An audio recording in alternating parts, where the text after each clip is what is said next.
দক্ষিণ ত্রিপুরার অর্ধনির্মিত ব্রিজগুলি দেখতে এবং কাজের গতি বাড়াতে রাজ্য বিধানসভার 4 সদস্যের এক বিধায়ক দল বৃহস্পতিবার পর্যবেক্ষণে যান। বিধায়ক দলে ছিলেন বিপ্লব ঘোষ, সুশান্ত চৌধুরী, পরিমল দেববর্মা ও প্রশান্ত দেববর্মা।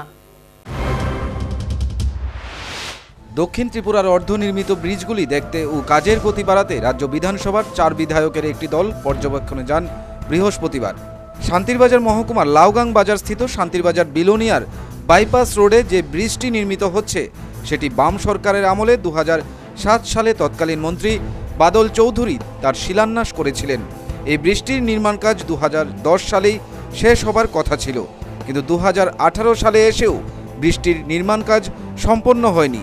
এই বিষয়টিও এদিন খতিয়ে দেখেন এই 4 সদস্য বিধায়ক দল। এই বিধায়ক দলে ছিলেন বিপ্লব ঘোষ, সুশান্ত চৌধুরী, পরিমল দেববর্মা ও প্রশান্ত দেববর্মা। এছাড়াও দপ্তরের বিভিন্ন আধিকারিকরা ছিলেন। এ বিষয়ে বিধায়ক বিপ্লব ঘোষ সাংবাদিকদের জানান, আমরা এতগুলি টাকা এক্সপেন্ডিচার হচ্ছে, এটাকে এইভাবে ছাড়বো নাকি?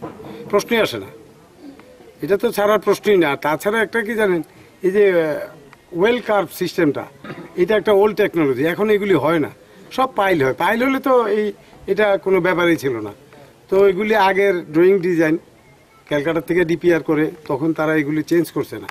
তো এখন এটা যদি না যায়, এটাকে আমরা অ্যামেন্ডমেন্ট করে দেব, পরিণত সিস্টেম। আজকে আর কোথায় দেখলেন, আর কোথায় দেখার আরো প্ল্যান রয়েছে? আর তো আমরা একটু যাব ঋষ্যমুখ। কোনটা দেখে এলেন? ঋষ্যমুখ একটা, আর কোনটা দেখলেন? বরপাতুরি। হ্যাঁ, বরপাতুরি সেখানকার অবস্থা, সেটা মার্চের মধ্যে শেষ হবে। অ্যাপার্টমেন্ট হয়ে গেছে, সবকিছু সুন্দর হয়ে গেছে। তো আপনারা যে আজকে এই 4 বিধায়ক দল এদিন ঋষ্যমুখেও পরিদর্শনে যান। Bureau report, news vanguard.